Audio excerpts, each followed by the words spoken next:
Any other questions? Yeah. I had a question with respect to a campus interview. So what should be the goal or aim for that for you? Like, are you trying to massage some academic egos there? Don't suck up. You don't want to be, you don't want to be just a total brown noser sucking up, because people are not stupid and they can see through that, right? But you want to be, you want to be polite. You want to be gathering information about the place as well, whether you think that you'd be happy there. And you want to give the impression that you're not a psychopath, that you'd be a good collegial citizen, that you'll do your share of the teaching, that you don't think that you're such a diva that you don't want to bother yourself with committee work or teaching. So you want to be enthusiastic.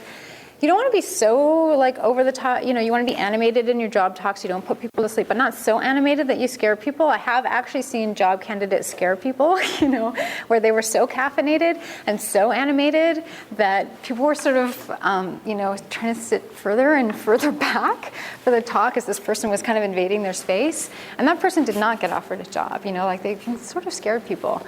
So, there's lots of good advice about the sort of, the job search process on the Chronicle of Higher Education. I really encourage you to read those, read that stuff about it. But generally, you want to be pleasant. You want to be able to answer questions about, you're going to get questions in your job talk that are critical questions. And you want to be able to answer those in a way that shows that you know what you're talking about. You're not stymied. You can,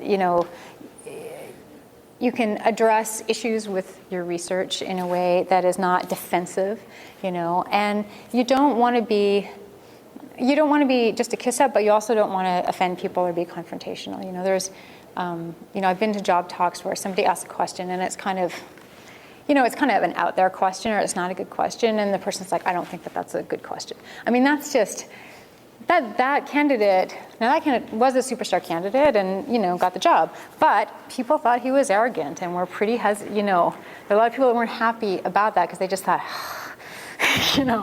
this guy's a diva and we're going to have to deal, so you need to be careful about how you respond. And you really, really, really want to practice your job talk. The first job interview I did, I applied for this job. I wasn't actually really ready to be on the market, and I didn't think I was going to get the interview, and I got the interview, and I was literally writing my job talk the night before. And needless to say, it did not go well, and I did not get that job.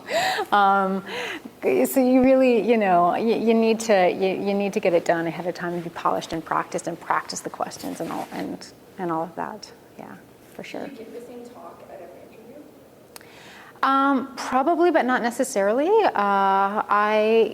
When I went on the market for earnest, I gave 2 different job talks. I gave one talk for UBC, and I applied for a job. I applied for an economic sociology position at UBC, and I applied for a sociology of gender position at UVic, and I gave 2 different job talks.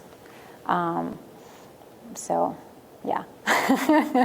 That's a lot more work. So, I mean, ultimately, you really want to have one that's polished and practiced, but it may, depending on the circumstance. And part of the reason that I did that is that the UBC, the job interview that I totally kind of screwed up, that was at UBC also, which is the only reason that I applied for it, because it was UBC and I really wanted to be here, even though I was in no means ready to be on the market. And I was just very, very lucky that, in the meantime, I won some awards and had other things, and they were willing to look at me again. And then obviously I did a much better job the second time around. But I didn't feel like I could give another talk on my dissertation 2 years in a row in the same department, because even though it was going to be a different talk, people might not have remembered that it was a different talk.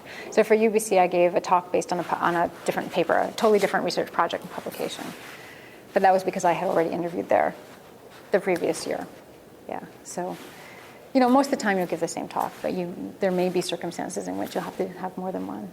Yeah. Or, tweak it slightly differently, right?